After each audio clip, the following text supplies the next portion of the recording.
కేంద్రంలోని బీజేపీ ప్రభుత్వం కార్మిక వ్యతిరేక విధానాలు అవలంబిస్తూ కార్మికులకు అన్యాయం చేసేలా 4 లేబర్ కోడ్లు తెచ్చిందని సిఐటియు నాయకులు కిరణ్ అన్నారు. ఇక ప్రపంచ కార్మిక దినోత్సవం మేడేను పురస్కరించుకుని పట్టణంలోని పార్టీ కార్యాలయంలో మేడే ఉత్సవాలను ఘనంగా జరిపారు. జెండాను ఎగరవేసి కార్మికులకు మేడే శుభాకాంక్షలు తెలియజేశారు.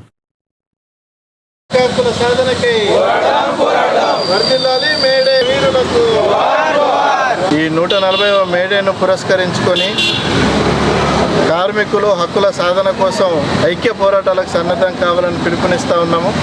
ముఖ్యంగా కేంద్రంలో అధికారంలో ఉన్న బీజేపీ ప్రభుత్వం కార్మిక చట్టాలను నిర్వీర్యం చేస్తూ తీసుకొచ్చిన 4 లేబర్ కోడ్ల రద్దు కోసం, అదేవిధంగా ఎందరో ప్రాణాలు త్యాగం చేసి సాధించుకున్న 8 గంటల పనిదినాన్ని 12 గంటలకు పెంచి కార్మికులను కార్పొరేట్లకు వేతన బానిసలుగా మార్చే ఈ 12 గంటల పనిదినాన్ని రద్దు చేయడం కోసం, అదేవిధంగా కార్మికులందరికీ కనీస వేతనం 26,000 రూపాయలు సాధన కోసం, ఉద్యోగ భద్రత, పిఎఫ్, ఈఎస్ఐ, పెన్షన్, ఇన్సూరెన్స్ లాంటి చట్టబద్ధ సౌకర్యాల కోసం కార్మిక లోకం ఐక్య పోరాటాలకు సన్నద్ధం కావాలని సిఐటి ఆదిలాబాద్ జిల్లా కమిటీగా పిలుపునిస్తూ ఉన్నాం.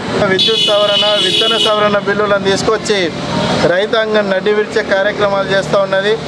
ఈ విద్యుత్ విత్తన సవరణ బిల్లులను రద్దు చేయాలని రైతులు కోరుకుంటున్న కనీస మద్దతు ధరల చట్టాన్ని పార్లమెంటులో చేయాలి. బీబీజీ రామ్జీని తీసుకొచ్చి ఉపాధి హామీ పథకాన్ని నిర్వీర్యం చేసింది. ఈ పథకాన్ని రద్దు చేసి పాత మహాత్మా గాంధీ జాతీయ గ్రామీణ ఉపాధి హామీ పథకాన్ని పునరుద్ధరించాలని, ఈ హక్కుల సాధన కోసం కార్మికులు, శ్రామికులు, ప్రజలందరూ ఐక్యమై ఐక్య పోరాటాలకు సన్నద్ధం కావాలని, ఆ మేడే అమరవీరుల స్ఫూర్తితో కార్మికుల హక్కుల సాధన కోసం పోరాటాలకు పునరంకితం కావాలని